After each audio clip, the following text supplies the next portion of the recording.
আমার বান্ধবী আমাকে একবার বলেছিল সেক্সুয়াল ইন্টারকোর্সের সময় তার বয়ফ্রেন্ড অন্য কোনো নারীকে নিয়ে ফ্যান্টাসি করে। ঘটনাটি শুনে আমি খুবই শকড হই। লোকটিকে আমার চরিত্রহীন ও নোংরা মনে হয়। কিন্তু রবিন বেকারের থিওরি শোনার পর জাস্ট আমার পায়ের তলার মাটি সরে যায়। তিনি বলেছিলেন পুরুষ কেবল অন্য নারীকে কল্পনা করেই ক্ষান্ত হয় না, অবচেতনভাবে সে তার সঙ্গীকে অন্য কোনো পুরুষের সাথে শেয়ার করার ফ্যান্টাসিও করে। কিন্তু কেন এই বিভৎসতা? এই প্রশ্নের উত্তর শুনলে আপনার মাথা নষ্ট হয়ে যাবে। বিজ্ঞানীরা বলছেন যেসব পুরুষ সেক্সুয়াল ইন্টারকোর্সের সময় অন্য নারী ও পুরুষ নিয়ে ফ্যান্টাসি করে তাদের সন্তান আলফা হয়।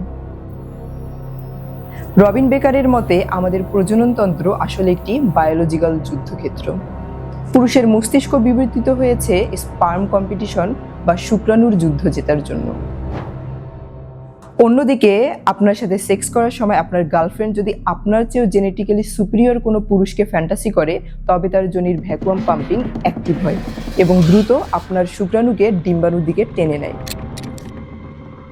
নারীর যোনিতে এক ধরনের অ্যাসিড থাকে যা স্পার্মকে মেরে ফেলে, কিন্তু যদি সে আলফা পুরুষকে নিয়ে এক্সট্রিম ফ্যান্টাসি করে তবে তার যোনির তরল অনেক বেশি অ্যালকালাইন বা ক্ষারীয় হয়ে যায়। এতে করে আপনার স্পার্মের জন্য নিরাপদ রাস্তা তৈরি হয়, অর্থাৎ নারী সুপিরিয়র পুরুষকে কল্পনা করে আপনার ডিএনএকেই ভবিষ্যৎ প্রজন্মে ট্রান্সফার করে দেয়। পুরুষের শুক্রাণু 3 প্রকার: কিলার, ব্লকার ও ফার্টিলাইজার। আদিম সময়ে নারীরা যখন গ্রুপ সেক্স করত তখন একজন পুরুষের শুক্রাণু অন্য পুরুষের শুক্রাণুর সাথে যুদ্ধ করত। এখনো পুরুষের মস্তিষ্কে সেই আদিম প্রতিযোগিতা রয়ে গেছে। আপনার প্রেমিক আপনাকে অন্য কোনো পুরুষের সাথে কল্পনা করছে, কারণ তার জিন চায় কাল্পনিক কোনো পুরুষের শুক্রাণুর সাথে যুদ্ধ করে নিজের আধিপত্য বজায় রাখতে। একে বলা হয় সেক্সুয়াল জেলাসি ইনডিউসড অ্যারাউজাল। আপনি যেটাকে ভালোবাসা বলছেন রবিন বেকারের ভাষায় সেটা হলো শুক্রাণুর লড়াই।